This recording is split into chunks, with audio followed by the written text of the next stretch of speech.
en ce jour de Toubishvat, Rosh Hashanah, Laïla, Nouvel An des arbres, il convient de réfléchir aux bénédictions que l'on récite sur les fruits des arbres, puisque avant de manger une pomme, ou une orange, ou une date, ou une figue, on récite la bracha, Baruch Ata Hashem Elokeinu Melech Olam, Boré Peri Haet. Cette bénédiction désigne Dieu comme étant celui qui a créé le fruit de l'arbre. Et cette bracha est valable pour tous les fruits de l'arbre, excepté, nous dit la Gemara, excepté le vin, excepté le yayin, le vin ou le jus de raisin. Car le vin et le jus de raisin, c'est aussi un fruit de l'arbre. Et sur le vin et le jus de raisin, on ne récite pas la bracha Boré Peri Haet, mais une bracha spécifique, particulière, qui nomme formellement le vin Boré Peri Hagefen.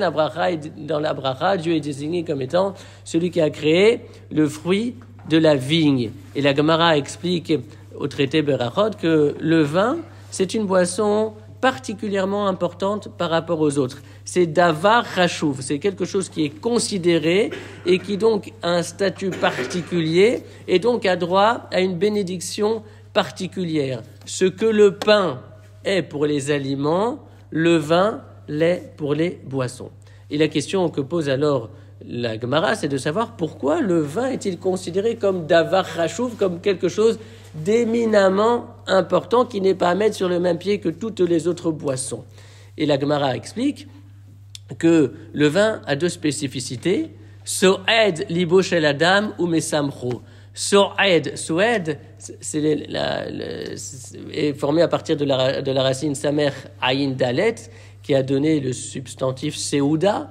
En fait, so'ed, cela veut dire restaurer, soutenir. Ou mesamro, et il réjouit. So'ed libo mesamro, le vin soutient ou restaure le cœur au mesamro et le réjouit, ainsi que le verset le dit, yayin et samar, le vav enosh, le psaume de la Néomini, où il est dit que le vin réjouit le cœur de l'homme. Et donc, le vin a un statut particulier parce que, comparé à tous les autres liquides, à toutes les autres boissons, eh bien, il va soutenir et restaurer le cœur ainsi que le réjouir. Qu'est-ce que l'on apprend de cette halakha ? Ici, il était question de davar chashuv, de quelque chose d'important à qui on va conférer une certaine importance. Qu'est-ce qu'Adam chashuv ? Qu'est-ce qu'un homme important ? Eh bien, dans la tradition juive, l'homme important, l'homme qui est appelé à être considéré, ce n'est pas l'homme du pouvoir et ce n'est pas non plus l'homme d'influence. Pas du tout.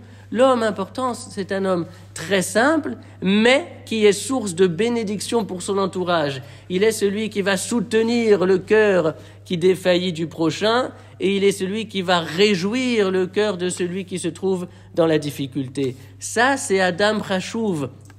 Ça, c'est un homme important que l'on ne subit pas, mais au contraire, un homme que l'on bénit.